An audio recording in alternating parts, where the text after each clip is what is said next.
There is something about games, about play, that is part of being human. I was telling my dad, he's like, why would you watch someone else play games? As he's watching Sunday football. And I just kind of looked at the TV and I looked at him and I said, Dad, why would you watch someone else play a game? And it took him a while. He's like, oh, now I get it. Bobby Angel is a Catholic author, speaker, and mentor in training with the CatholicPsych Institute with more than 20 years of experience in ministry. He and his wife Jackie have co-authored numerous books on marriage and the spiritual life.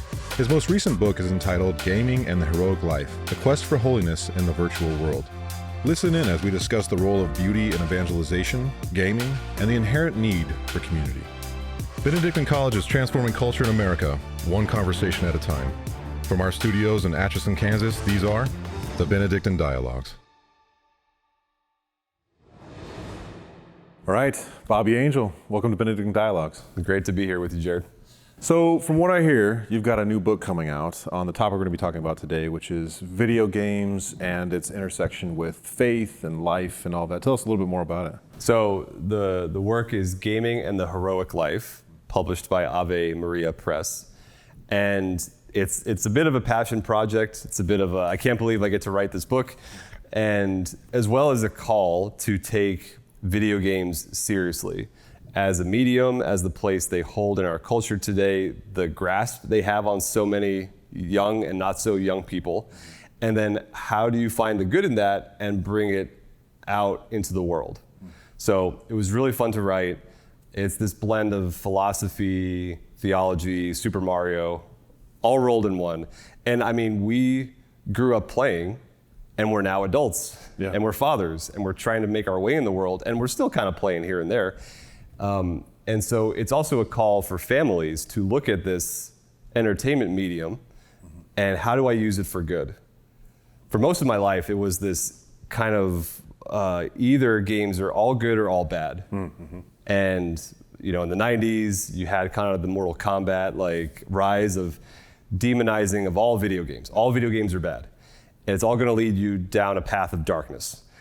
And then the other extreme of who cares? Just play anything and give your kid Grand Theft Auto when they're 10, and I'm sure they're fine. And as a Catholic, I always had a sense of there's got to be a middle way of this thing is not inherently evil, but just like there's good and bad books, there's good and bad movies, there's good and bad games.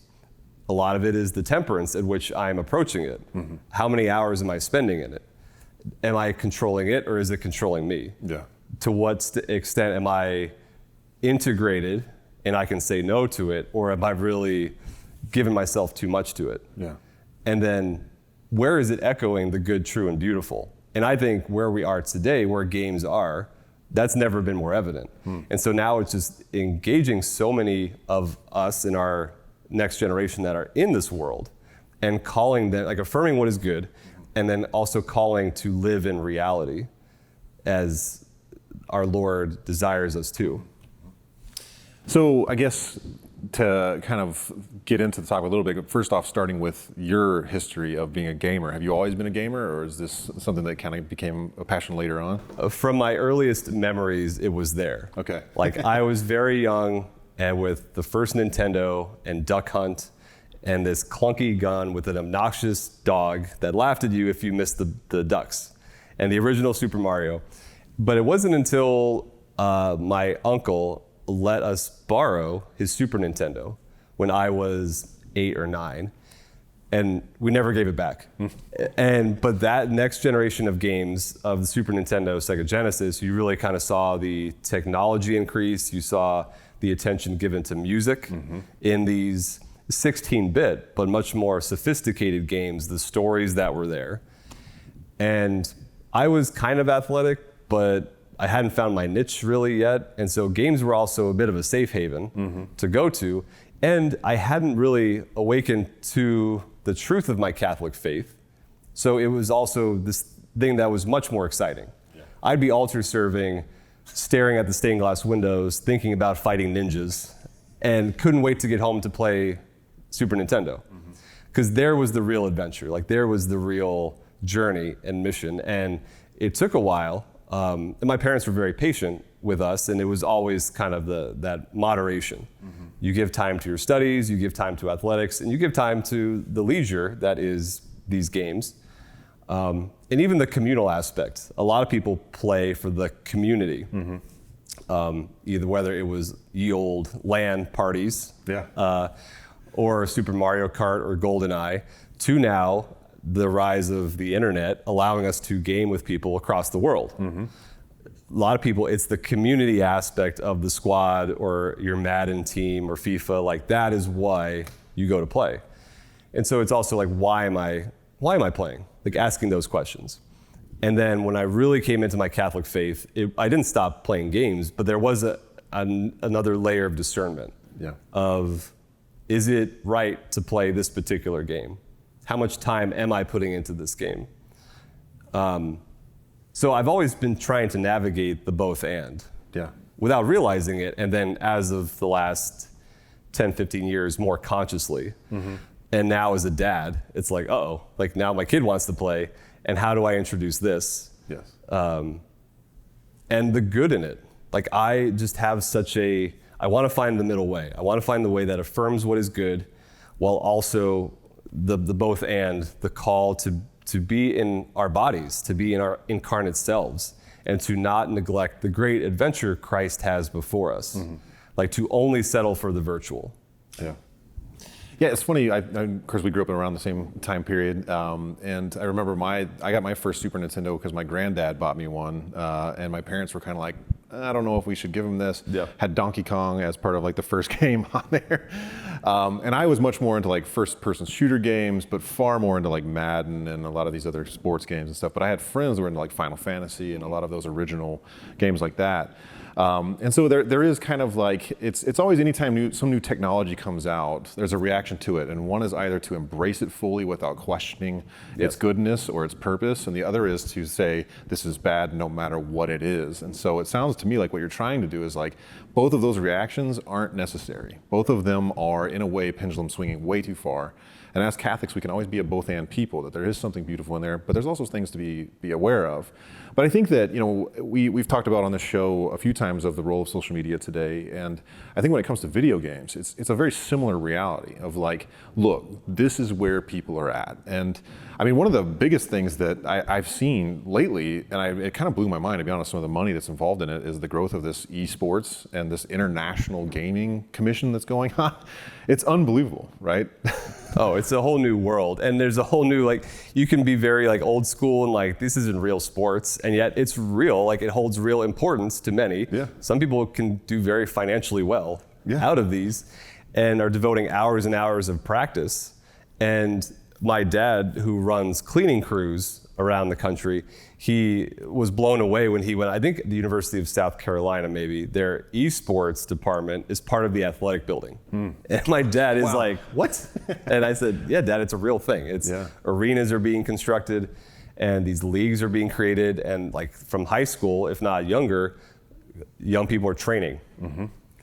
And we can look at that with wagging a finger or just kind of a whatever, but there's always kind of like the curious look of, okay, there is some kind of need being met here for community, for competition. And so before we wag a finger, before we just kind of accept it without thinking about it, there's also like, okay, what are people seeking and being fed through this medium? And how can we speak to those in it? Because that's what I also I find sad, is those that just kind of still to this day brush video games off wholesale. It's a total waste of time. It's a total like roadblock to growing in virtue or growing in holiness. And again, the beauty of the Catholic thing is it's discerning. What is best for you? What is best for your family? Some people do lack the self-control of like 1 hour becomes 3 or 4 very quickly. And so there should be a bit of a restraint. For some people, it is much more casual. They can walk away anytime. They play to hang out with other people. So there's a communal aspect.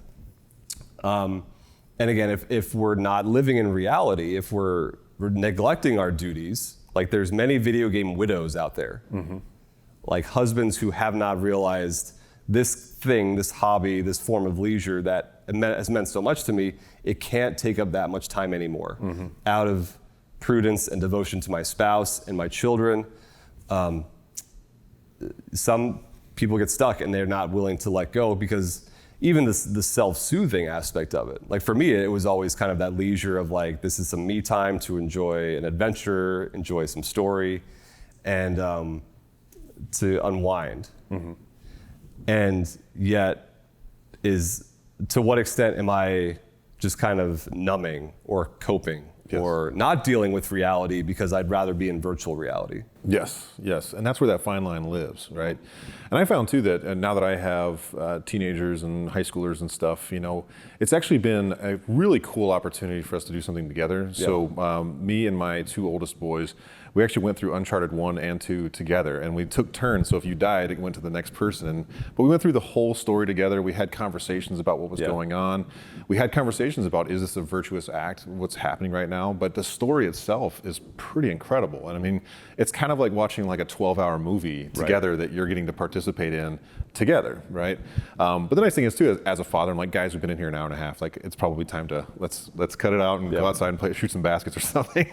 But I do think too, it also offers an opportunity today of kids who aren't necessarily, I mean, we're a very sports obsessed culture, and I love sports, but it also unfortunately limits people who don't have those desires or don't have those abilities.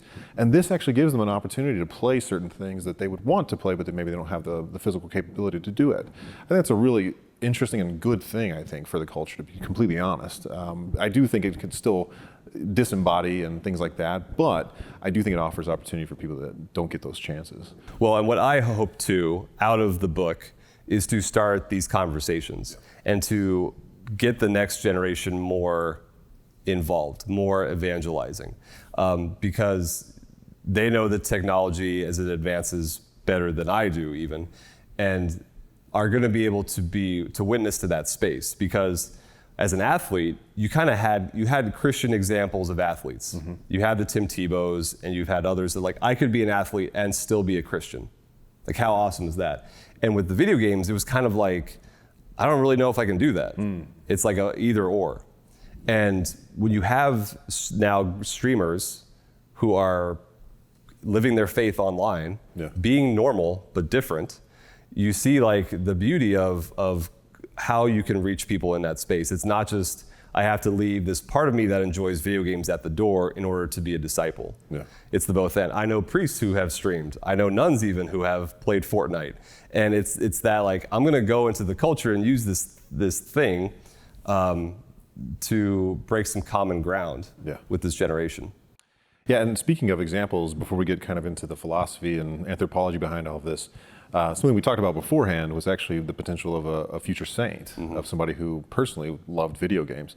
Maybe tell us a little bit about that person. So towards the end of the book, I use the example of Blessed Carlo Acutis as a model for how do we navigate this third way forward, approaching technology as a whole, video games in particular, to the world. And so here's a young man who is a blessed, an Italian saint who died of aggressive leukemia at age 15.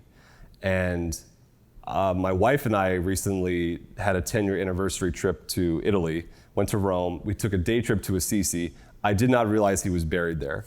And I was frantically finishing the edits on this book on that trip, on the train ride to Assisi, and did not realize until we were landing that he was buried there. And so actually got to go to the church where he is entombed, and you see like the side of his casket is glass. So you see him in like sweats and sneakers. And we went in January, so it was cold and there was no one there. And it was just this time to pray before him and to ask his intercession on this book, on all those who will read it, on our culture as a whole. And this rosary I actually put on top of his casket. Just to pray for his intercession. And here's a guy who fiercely loved the Lord. And he also knew how to be with friends. The people in his school loved him. His classmates loved him. He wasn't like a recluse in the corner. Mm-hmm. But he also, so he knew how to be with people, but he also knew like how to put the Lord first. So he would play PlayStation. He loved Pikachu. He'd play with his dogs. He'd go on hikes. He just was that kind of that Renaissance young man of the whole thing, and would code. He would create websites, and he devoted a website to the Eucharist. He created a website devoted to documenting Eucharistic miracles around the world that is still live today. Wow. That people can go and visit.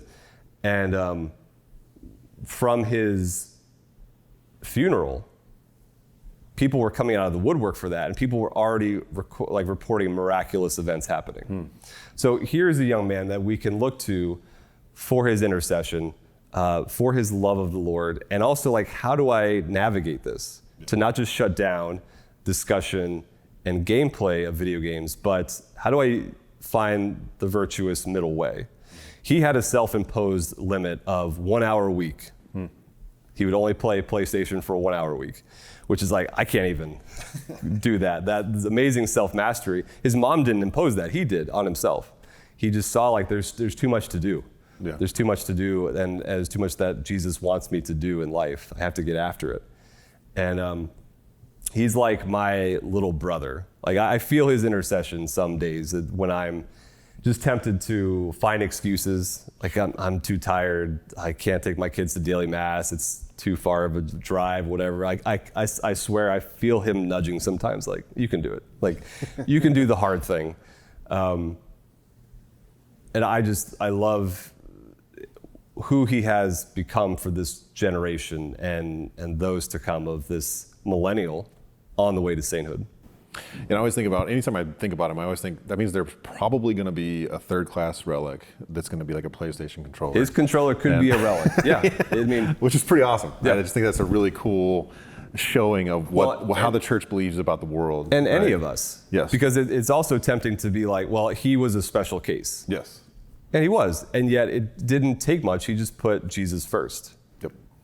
And so you hear like Fulton Sheen and others who say it's not hard to be a saint. It's just doing the daily work towards it. And to what extent are we too shackled by our creature comforts and our leisure and our excuses? And I get it. There's a lot of distractions. I'm a tired dad in the world. And yet, how does Jesus want me to evangelize with the tools we've been given? Mm-hmm. So now let's get into a little bit more of like the philosophy of what we're talking about here. Is there any books or philosophers in particular that you looked into whenever you were writing this book, but also coming up with kind of like what does this have to do with anthropology? Mm-hmm. How do we read humanity through this? So what kind of like philosophies were you able to find? So it's such a new topic. There's not like we have 800 years of philosophers mulling Thomas about. Aquinas was not talking about video. He was not talking about Super Mario. Johann Huizinga was a Dutch historian. He wrote a book called Homo Ludens, Humans Gaming, or Humans Playing is how it could be translated, of just Joseph Pieper, same kind of thing, of leisure, the basis of culture. The importance of games and play to the human experience. And it's something that is always in our face, and yet we just kind of take it for granted. From kids just playing hacky sack to, baseball, like catch, to people like, oh, I don't play video games. Like, you don't play Candy Crush on your phone. Like, you don't play Tetris or Snake, like on your Razor. Like the whole, like, why would you, the esports thing. I was telling my dad, like, he's like, why would you watch someone else play games as he's watching like Sunday football? And I just kind of looked at the TV and I looked at him and I said, Dad, why would you watch someone else play a game? And it took him a while. He's like, oh, now I get it. Like, from like the ancient times through today, there is something about games, about play, that is part of being human. We're not just made for work and drudgery. There is something human about play. And it's not just about, well, we get life lessons because of play. Like, why are your kids in sports? Well, it's to teach them self-control and character. It's like, well, no, it's not it. It's the play is fun. Like, that's okay. Like, they may learn teamwork and self-mastery and how to take a loss. Like, those are the after effects. But you don't get in it to like, we're going to learn how to lose. That's why we're playing today. we want to play. And once you start like dissecting it, or like the worst part of any board game is the reading of the rules to someone new. It's like just your brain just starts kind of melting like a Salvador Dali painting. Like that is the worst part for everyone, because we're just like, let's just play. I'll figure it out as I go. There is something human about play. And now extend that to video games. There is something very human about this. Even though the means may be this virtual device. Again, you watch people playing like Wii Sports together. It's very real. It's not real, but it is a real experience happening. There's real laughter. There's real anger. Yeah. You watch your sons playing Call of Duty. Like there are real human emotions that are coming out. There is real joy. There is real frustration. There's real sense of purpose and mission. And like you're in it. Like when you're in it, like you're locked into it. Yeah. And so there is something that's how I start the book. I take this kind of quick philosophical diversion, hopefully not to lose people, but just it was a lot of fun to write about, and try to check out every book available on video games to try to like, and again, there's not much on the philosophy side of things. Sure. But you get to see like whether it's like productivity and flow. For instance, like there's a lot been written about flow and getting lost in a hobby, or just where it doesn't feel like practice anymore. The hours you have put into a discipline, painting, golf, etc. Like there's a point where like Tiger Woods just makes it look easy. Like the musician that just knows like the piano, all of a sudden it doesn't look like they're even trying. Yeah. The gymnast at the Olympics that just makes it look too easy to the point you're like, oh, I could do that. Yeah. I couldn't. Video games offer that flow, and it's almost a shortcut to flow, because the amount of hours you'd have to be good, like the amount of hours you'd have to put into practice to be a Michael Jordan level. You can get that much quicker, and the feedback loop is much quicker in video games. So why is it hard to walk away sometimes? Why is it we just kind of get stuck and 1 hour becomes 3 very quickly? It's because there is some kind of state of flow and achievement and reward happening. Yeah. Yeah, what's interesting too is there's a moral component to a lot of these, at least story games well, of you have to make moral decisions. And as you said, there's actual, and the difference between board games and video games, the rules are already in there and you have to kind of like navigate those rules, right? Unless you're playing like Grand Theft Auto or some of these other ones where it's a kind of a crazy world, which we'll get into that as well. But it's a moral universe where there are actions that you can or cannot take.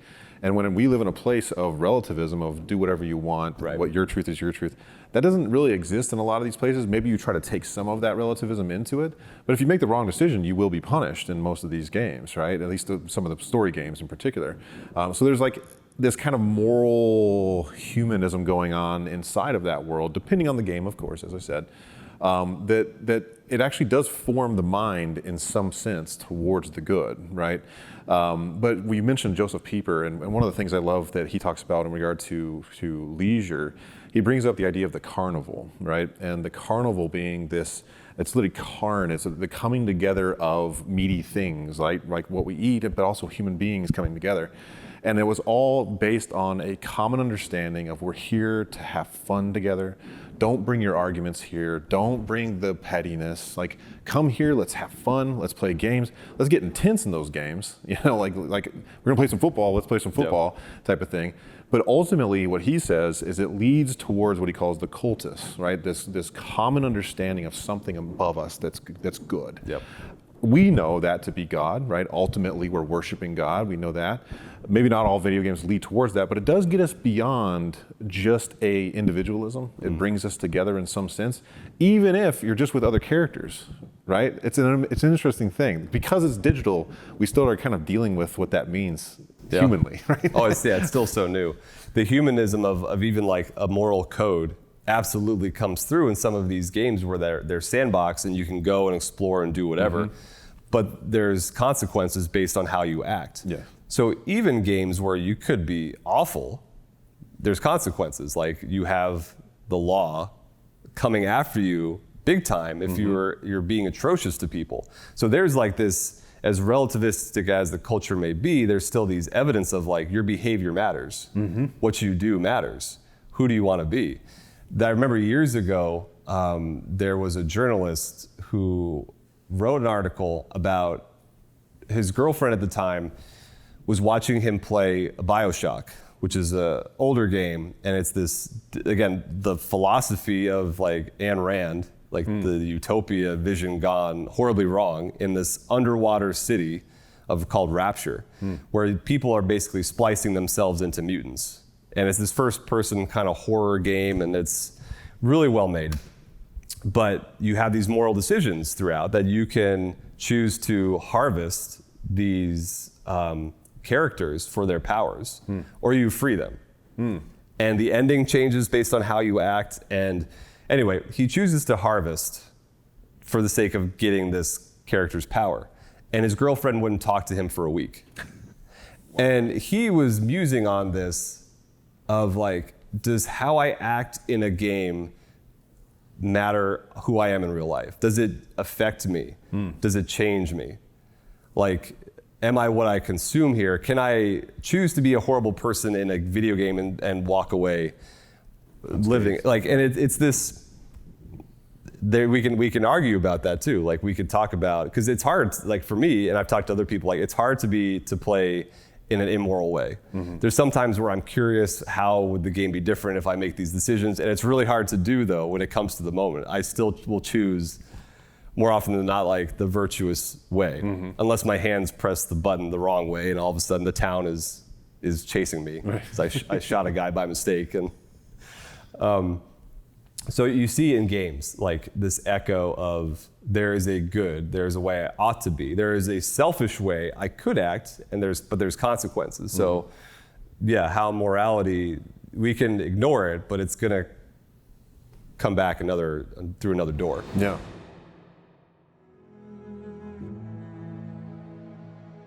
Have you ever desired a deeper understanding of the life of Jesus? Check out The Extraordinary Story with Tom Hoops. This is The Extraordinary Story, a podcast about the life of Christ. Jesus Christ, God Himself, entered the confusing maze that is our world to show us who we are and to give us His cross as a ladder up and out. This is His story and ours, The Extraordinary Story. The Extraordinary Story has been featured in The Loop, Alatea, Our Sunday Visitor, and Relevant Radio. You can listen to The Extraordinary Story on Apple Podcasts, Spotify, or wherever you listen. And now, back to the show. I love sports, and my boys play basketball. We play NBA 2K together a lot. They're a lot better than I am, so yeah, I have to beat them in real basketball outside. But what I've noticed is that they've actually come to learn the game way more because they understand how to make plays, if you read a defense, what does that mean? So even beyond the philosophical, I think in more of terms, or on the terms of like, what does this mean? Like, if you love this, but you also love this, how do those two things interact? And so for them, like, they've learned the game of basketball in a much better kind of almost like from a coach's perspective of what you're trying to accomplish versus just dribbling and trying to make the best play possible. Now you see it from a much bigger perspective, and you're trying to make plays, move players certain ways. You realize why substitutions need to happen, all that kind of stuff. So it's given them a much bigger actually appreciation of the game itself, of playing on the court, which I actually love. So that means like, all right, if you guys are gonna play basketball, fine. I know you're learning something out of this. And maybe it's too simple of a question, but have you really thought through like, where does that desire come from to hop onto these games, to spend time with them? Not all of them are as simple as like a basketball game. Some of them are very, very deep, long stories that take a long time to get through the full game. So what is that? What is that desire within us that wants to get into those? I mean, again, I look at peers on Candy Crush, to young people on Minecraft, to friends getting lost in Zelda. Yeah. To there's kind of these overarching, like, the why do you play? Some of it is just the entertainment, the diversion. Like, I'm waiting for I watched one time, I was in the barbershop and I saw a dad, a son, and a daughter. And the daughter was playing there was like an iPad in the store that had some little like Tetris kind of games that she was playing. I look over and the son has his own iPad playing Madden. And I look at the dad, and the dad is playing some kind of like shooter on his phone. And so all three were gaming. And I'm like, how about that? So some of it is to pass the time. Some of it is genuinely like the community. Again, I log in at this time to be with my friends, to see this influencer on Twitch, to play with my squad. Like it's a community reason why I'm logging on. Some people, for me, I'm much more of like a solitary gamer. Like I like my me time and just to go on an adventure in like an adventure game and just kind of get lost for a while, where there is exploration. So much of the world has been Google Earthed and mapped out, and it's like, what is left to explore? There's certainly the interior life, the life of God, the life of faith, absolutely. There's still the desire to explore either the bottom of the ocean or going to Mars. So that human urge for exploration also has to go somewhere. And that's why we love these vast open world games where like some of them, like a lot of them, like the map is intentionally cloudy when you start. The whole world is a mystery. And it's for you to go and explore, and gradually it starts to unlock the map. Like the guy who designed the first Zelda and many of the Zelda games since had that understanding. Like we love exploration. We love getting lost in the woods. We love kind of I don't know what's over this hill. And games can emulate that exploration. And some of it is mission. Like give me a mission, give me a purpose. So some of like the Call of Duty and those kind of franchises, I feel like I have a task. I have a mission that people are depending on me. And in a culture that is void of meaning, purpose, you're just random atoms in a random universe. It's like that doesn't speak to the deepest truth of the human heart. I know I'm meant for a mission, and I want a great journey, and I want a great adventure. And so video games really tap into that when they feel like the world has been stripped of meaning and purpose. I was in the gym one time, and there was a commercial on, this is years ago, and it's this like chaos of a dragon flying overhead and these soldiers running and explosions and everything like a young guy wants and an old guy wants, and I'm staring at it, and it says, "Greatness awaits." And I realized then it was a PlayStation commercial. And I was like, ooh, there it is. Like video game companies understand I am called to greatness. Like the Lord has not made us for complacency. He wants us to be expanded. He wants our greatness and our holiness. And to the extent we don't feel like we're being challenged in the real world, we will seek that in the virtual. So there's a host of reasons why we go to games. And to revisit Pieper for a sec on leisure, the basis of culture, I will tip my hat to the argument of some who say, well, yeah, games can provide this, but is there a depletion? Like, do I feel rested afterwards, or do I feel more like the energy is sucked out of me? And some of that is just the technology itself, like scrolling and screens. They tend to like just kind of suck the energy from us more than they give us life, than going on a hike with a friend, or just being in nature, having good conversation with friends, playing a board game with my family. I'll tip my hat to that argument of there's probably like in the hierarchy of things, yeah, that to note, again, it's not all evil, but to say like, an hour and a half of games, great.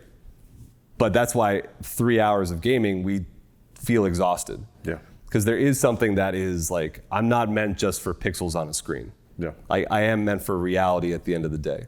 And that's something in the book I come back to in the later chapters of we are incarnate beings. We are flesh and blood. And the Lord has asked us and called us to live as such, as these embodied souls. And so the best of games, as great as they are, they still will never satisfy the infinite ache. And so there's always the call to go to be with and worship and serve those in real life. Yeah.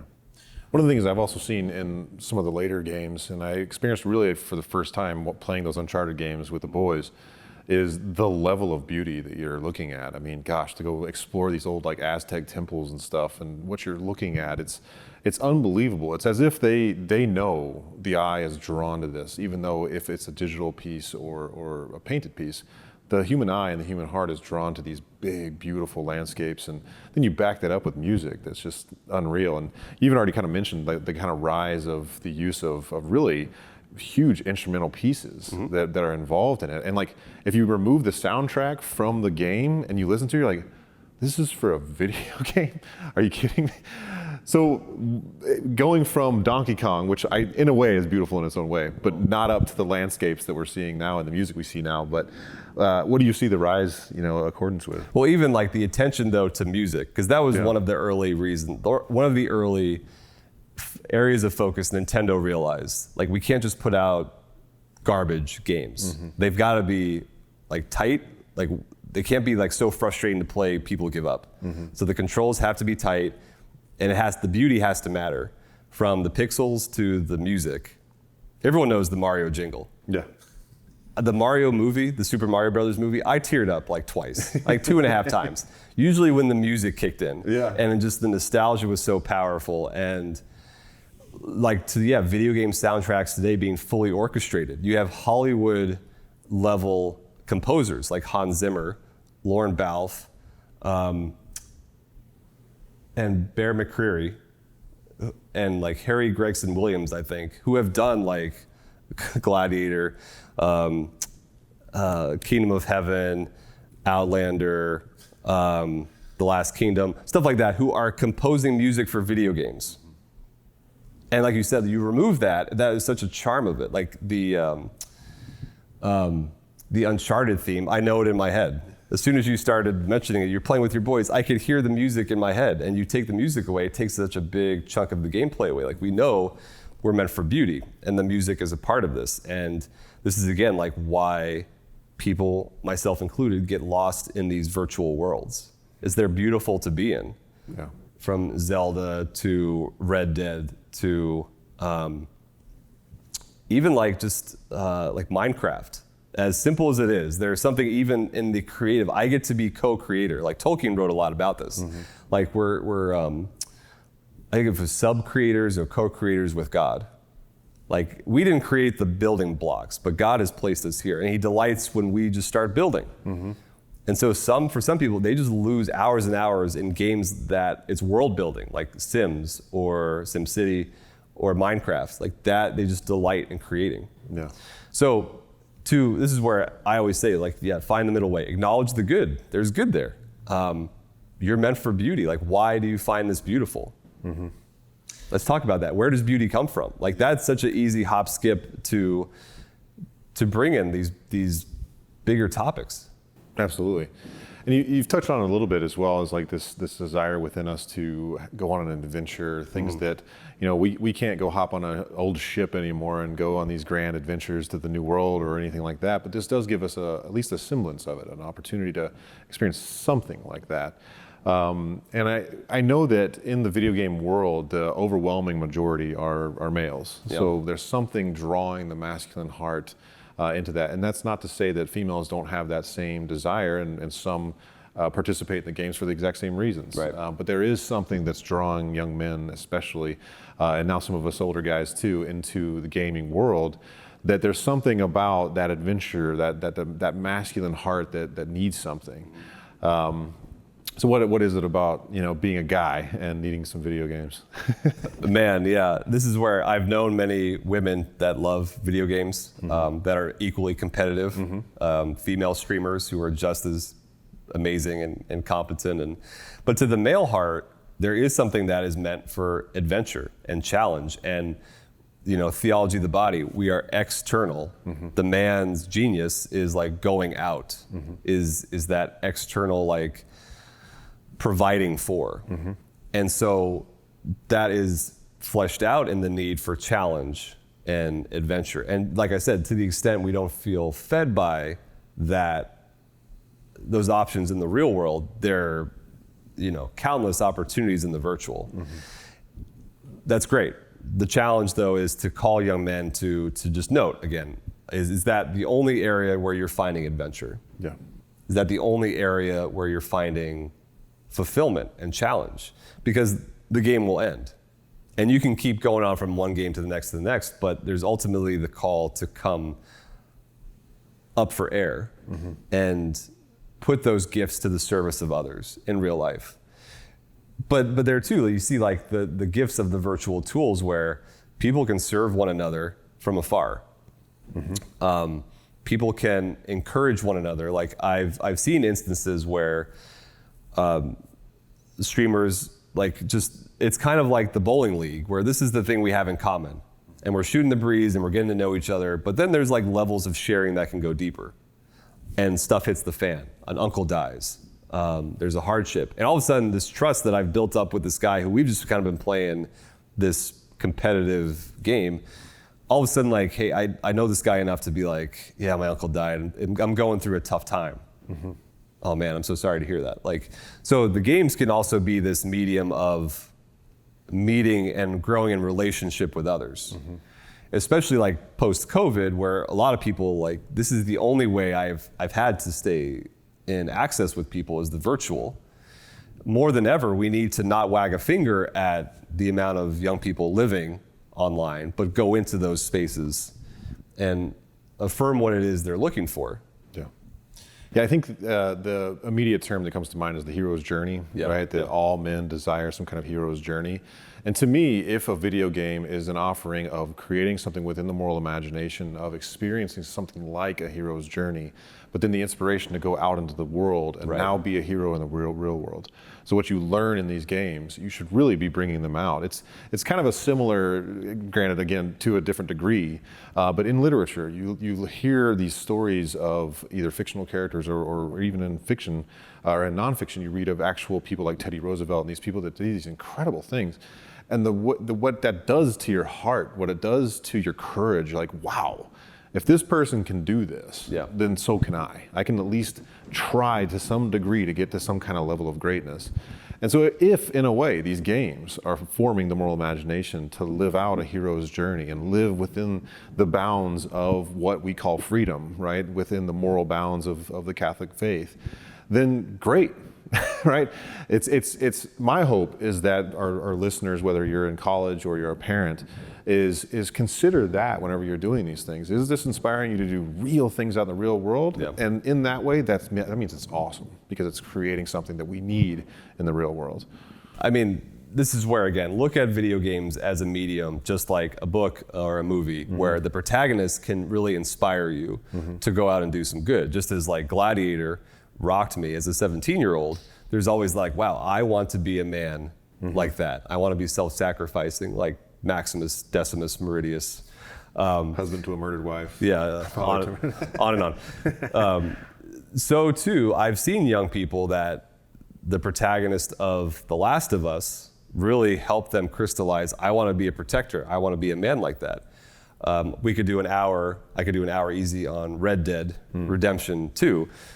And the protagonist, Arthur Morgan, who starts, it's a West, like a Wild West game, and it starts out, he's running in this gang of outlaws, very machismo, self-interested, and has to, through the course of the game, realize how he's been acting is not leading to happiness. He actually contracts tuberculosis and has to face his own mortality. This is a video game where it's an open world, it's kind of a cowboy shooter. Again, you're punished or rewarded depending on how moral or immoral you act in the game.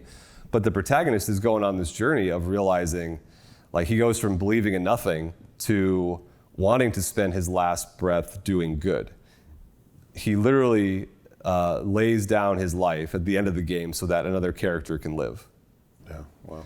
And I know young people who were in tears, just as much as I was, like, at the end of the game. Like, here's one of my favorite fictional protagonists ever, who, redemption is the key of the game. Like, you're never too far gone.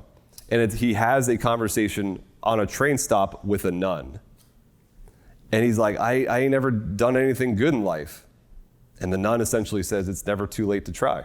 Wow. And I'm on my fourth replay very slowly now, because we have a newborn. Yeah. I'm just very slowly reworking my way through the game. And it's a beautiful world with beautiful music, but a protagonist that speaks, that I want to revisit. Like, the best stories, your kids want to watch the same movies over and over again. They want the same books over and over again. They speak for a reason. And there too, it's like, how can I emulate that now in my interactions with the flesh and blood people around me? So again, there are games that are just junk, they're just time wasters, There are some that are immoral, just as the same with movies, TV shows, that you need not, put into your soul. And then there are those that are like, that's a masterpiece. Yeah. That's awesome.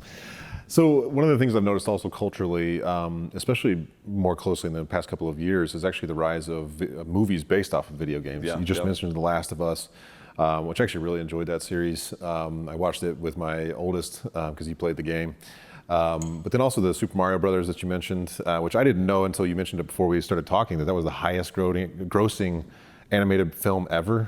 It had Super Mario Brothers had the highest opening weekend of any animated movie ever. It beat out Frozen 2. Wow. So just consider, if nothing else, that a movie based on a video game has the highest of box office return.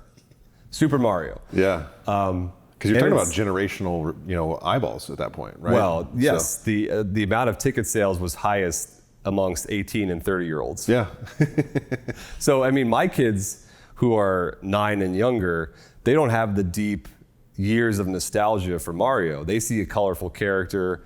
Our second oldest, who's our philosopher, she's just he eats mushrooms and grows big. He's like, this is weird. I said, no, it's it makes sense. She's like, and they drive go-karts? I said, yeah, go-karts. It makes total sense. So yes, it spoke to the deep nostalgia amongst generations, and it just was a delightful film. And so now they're trickling into they're part of culture at this point. Like it or not, they're part of culture. Pikachu is a character known around the world. You know what that is. You know what Pokemon is. Same with Super Mario, same with Sonic the Hedgehog. So it's here. And so this is where we can still try to brush it away or acknowledge it. This is a force to be reckoned with. And how do we speak to those who love it and are entertained by it, and also know to not worship it? Yes. Yeah, and 2 movies that came out recently, Ready Player One, which I actually read the book twice because I thought it was fascinating. And I read it before the film came out, and then Free Guy, which I think, philosophically, those 2 things say a lot. I think Ready Player One, in a way, is a warning that if we go too far into that digital world, that we could become so disembodied. I think the book says a little bit more than the film, but if we go that route, we will never truly understand friendship and everything because we're not actually embodied with each other, right. Which I think is a great kind of quasi-warning. But then Free Guy is a very different kind of use of free will and all of that. So so Free Guy took me by surprise. Yeah. I don't think they marketed it well, but I thought it was hilarious. And also there was a lot of philosophical nuggets in there of what happens when the non-playable character, so the character in the game that just walks in circles in the town and just tells you you need to save the town, there's a dragon over there. What happens if he becomes self-aware and wants the nature of freedom and free will, how intrinsic it is to the human person. It did take me by surprise and a game that a movie that wouldn't exist 20 years ago, because it very much is based in the Fortnite massive online gaming format. The servers that are in the company, the stuff like that, the video games of the 80s didn't have that language yet, but now we're in a world where that makes sense. Yes. So the best of sci-fi is also usually a warning. Yes. Of toying with the future that's 2 months out from us or 20 years out from us, and is saying, be careful what you wish for. This disembodiment you kind of dream about. Even, what was the series? Upload, I think it was called, on Hulu. It was just, what if you could upload your consciousness to a digital afterlife? It was the premise for the show, and it was more dark humor than comedy. Sure. But it was one of those this is very theology of the body. Yeah. We're not meant to upload our consciousness into eternity, and you get a higher level of heaven based on how much you pay gigs per month. It was very we're not meant for that. We think we want that. Wouldn't it be great if we could live forever, if we could upload our consciousness? It kind of showed you we're not meant for that. That is not human in the truest form of it.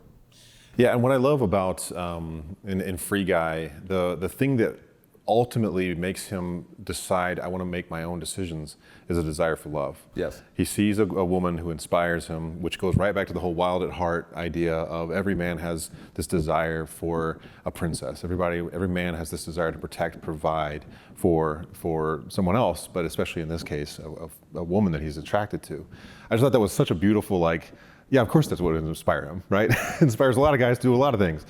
But then also in Ready Player One, in the book, which you see a little bit of in the film, he actually goes through this whole physical transformation of actually taking care of his body, because in the book, he's actually quasi-obese, and because he's so wrapped up in video games, he just eats the cheap stuff and doesn't take care of himself. And then as he grows, he starts to take care of himself physically, does all these different exercises and all this kind of stuff, and then that translates actually from what he learns in that game of being a hero, stepping up for yourself, standing up against tyranny, standing up for your friends. He ends up having an opportunity to do it in the real world. Right. And because he's taken care of himself, he's embodied himself again. He's gotten away from the disembodied person. He now has the physical capability to do it. Yeah. And what an inspiring, interesting way of a love of video games, because gosh, you go through that and it's like, I now love the 80s more than I ever have, because it's all about, the retro 80s. Because they're just praising everything that was beautiful about that era in particular. But then at the same time, as awesome as that is, guys, it's not as good as an embodied relationship with someone that you love. Right. And to me, what an amazing quasi-philosophical way to see these kind of things, while again, appreciating the digital aspect of it. Well, because at some point the electricity goes off. Yes. And then what are you left with? You're left with the flesh and blood person before you. You're left with the Lord of the universe, who wants you to know, love, and serve him, who loves you in an intimate way. COVID was also kind of that wake-up call of, for Catholics, yeah, we could stream the Mass, but at the same time, you can't receive the Eucharist digitally. So, praise God for what churches were able to do to keep people connected. But for me, there was also just such a sadness of we're not meant for this. Yeah. And I think a lot of people felt that. I cannot wait to get back to Mass. I cannot wait to get before the Eucharist. I'm meant to hold my wife's hand. Yes. I'm not meant to love her digitally. So, like we've said, as to acknowledge the good, the true, and the beautiful here, while also the call to be in the world, to be incarnate as flesh and blood as we've been created. So last question, any video games that are coming out that you're particularly excited to play? So there's a new Spider-Man game coming out that looks tremendous. I don't know if I have time for it. Yeah. We are probably going to get a Switch for my daughter's 9th birthday. Okay. So she's at the age that I was. And so it just kind of feels like with this book coming out, it's all right, I think it's time. Where it's this device that we can play together as a family. And then also start to, as you said, to have the conversations. Yeah. To model it as a parent. Why do you like this game? What do you find virtuous about this? Why is it so fun to explore? Yeah. To start having these conversations while also, okay, time to put it down, time to go serve, time to go to Mass.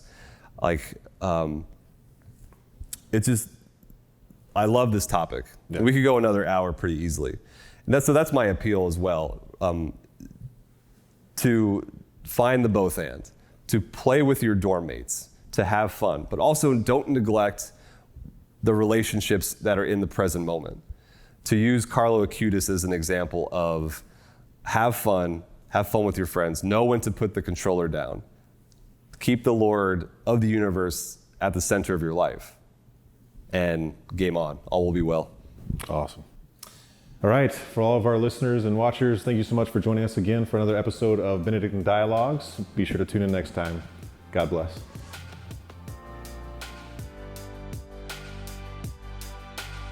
We hope you enjoyed the Benedictine Dialogues, a production of Benedictine College in Atchison, Kansas.